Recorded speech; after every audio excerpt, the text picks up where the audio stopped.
también de vivir por el hurto, por lo que supo de noches en cuevas y de noches en la espesura del monte. Luego, el abuelo Juan Antonio tendría un camino más fácil para que todo esto, ahora derruido, fuera creciendo. Pero tampoco él sería de los que amaban el calor de la lumbre, la conversación reposada, el trago de vino en la redoma y el cambio de impresiones con un vecino necesitado. Tenía caballos y grandes extensiones de tierra. Los braceros acudían como si aquí dieran miel y de pronto todas aquellas gentes de ropas sucias se hubieran transformado en moscas. Cuentan que los campos estaban perdidos, pero no por eso el bisabuelo Antón miraba a las gentes que perdían limosna a lo largo de los caminos. Gracias por esa presentación tan emotiva que has hecho, sobre todo leyendo ese pasaje de Papeles amarillos en el arca, que es una de sus mejores obras. Un maestro, pues para reforzar conocimientos, pero precisamente este maestro hacía una de las cosas que los buenos maestros siempre debieran hacer, que era acostumbrar a los niños a leer y a comentar algunos textos de los que leían. Y luego algún pequeño estudio por correspondencia en una academia de correspondencia que se llamaba CCC o algo así. Pero como ven aquí, a los 13 años dejó la escuela.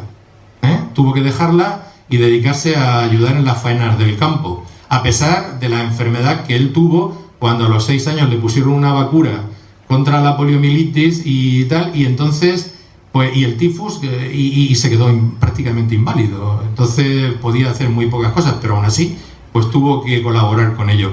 Hay un cuento, escribe también Rodrigo Rubio en esos datos biográficos que me entregó, dice: mi casa era alegre, tiene muy buenos recuerdos de su infancia a pesar de su enfermedad, eso es verdad. Los domingos el patio se llenaba de bicicletas, eran de muchachos que venían de pueblos vecinos y de las aldeas, amigos de mis hermanas y hermanos. En casa siempre hubo un gramófono, hay una novela suya, como luego veremos, que precisamente se titula así, El gramófono. Bien, a otra, como era El patrón de San Marcos. Dice: mucha alegría, convivencia feliz. Estos son los recuerdos que él tiene de su infancia. Por eso luego veremos que una parte muy importante de su obra literaria es lo que yo le llamé En busca del mundo perdido.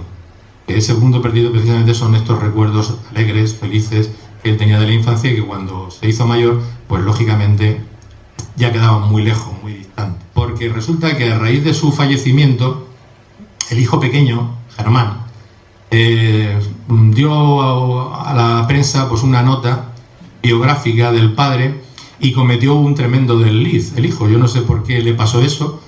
Y claro, pues algunos periódicos como El Faro de Vigo se hicieron eco, lógicamente, y decían que desde el año 1950 al 58 Rodrigo había estado viviendo en Francia, y no es verdad, estaba en Valencia. Vean, en el año 62 les he puesto también ahí que otra cosa que le marcó bastante fue entrar en contacto con la Fraternidad Católica de Enfermos que llevaba un jesuita, ¿no? Entonces ahí pues hacían juguetes como lo de los juegos reunidos Hyper y todo esto. Y él dice ahí, pues nos sacábamos unas pesetillas y mientras tanto pues escribía La Feria, Equipaje de Amor para la Tierra, una serie de libros, ¿de acuerdo? Luego este PowerPoint, si tienen interés aquí en la asociación, se lo puedo dejar para que lo tengan y puedan disponer de él como quieran. Aquí les he puesto una foto de Rodrigo en los años 60. Como ven, era un chaval, un hombre majete. Van a ver luego, con 4 o 5 fotografías que les he elegido, el deterioro físico, que creo que injustamente, repito, está muy olvidado, ¿no?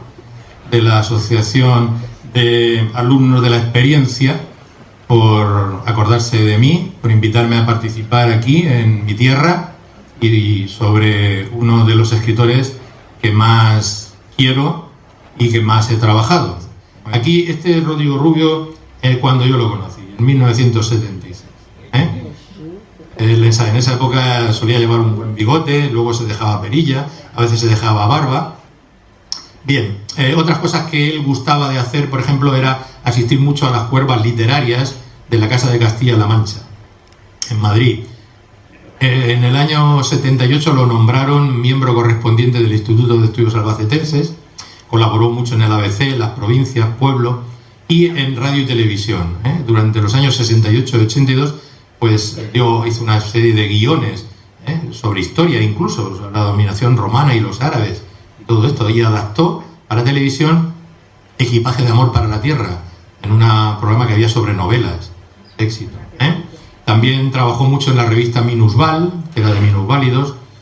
Destaco también aquí la afición por la pintura al óleo. Y claro, todo este trabajo pues hizo que cada vez pudiera ir publicando menos libros.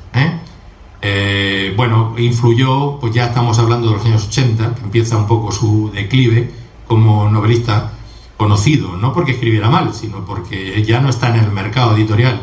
Van surgiendo otros escritores con otros gustos, por ejemplo, el llamado boom de la literatura hispanoamericana en esos años, que resta mucha importancia a los escritores españoles. Los nuevos criterios de las editoriales son sobre todo la rentabilidad económica, y entonces buscan escritores que vendan. Y luego, claro, su salud, por supuesto. Por ejemplo, les he puesto aquí que él tenía mucha ilusión en publicar una trilogía que se llamaba El Poder, que estaba contratada con Plaza Janés, pero como se metía ya mucho en política, pues tuvo problemas de lo que él llamaba censura previa, de manera que al final no se pudo llevar a cabo y solamente se publicó la primera novela en una editorial de segunda fila como era Edad. Y ya pues las próximas publicaciones aparecen en editoriales de menos entidad y se dedica a escribir lo que él llama novelas de mito personal. Perdonen un poco la inmodestia, pues una fotografía de la portada de mi tesis doctoral, porque a él le hizo mucha ilusión recibirla, la recibió un mes antes de morirse.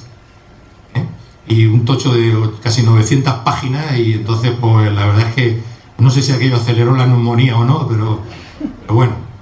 Bien, y esta ya es una de las fotos últimas, en su despacho, cuando él, como decía, iba por la mañana, se levantaba y lo primero que era hacer era besar al Cristo, los libros, por ejemplo, Un mundo a cuestas, Agonizante sol, El gramófono, Palabras puestas sobre el polvo, que es una colección de cuentos también muy localistas, muy vinculados a Montalvos.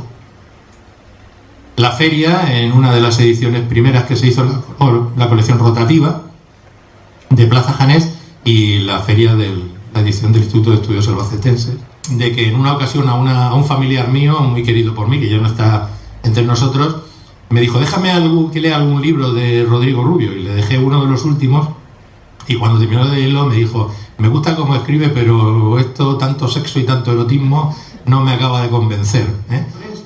Que hizo un libro sobre escritores españoles contemporáneos suyos.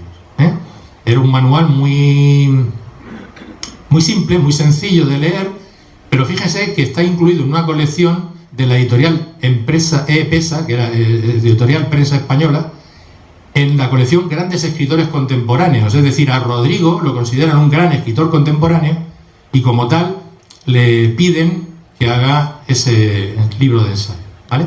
Ven, aquí tienen algunas portadas, por ejemplo la de Cayetana de Goya, etcétera, El filo de la vida, Albacete, tierras y pueblos, Lo que el viento se llevó, La ruta de las luciérnagas, Señor del látigo y Reflexiones, confesiones antes de vivir. Bueno, y termino.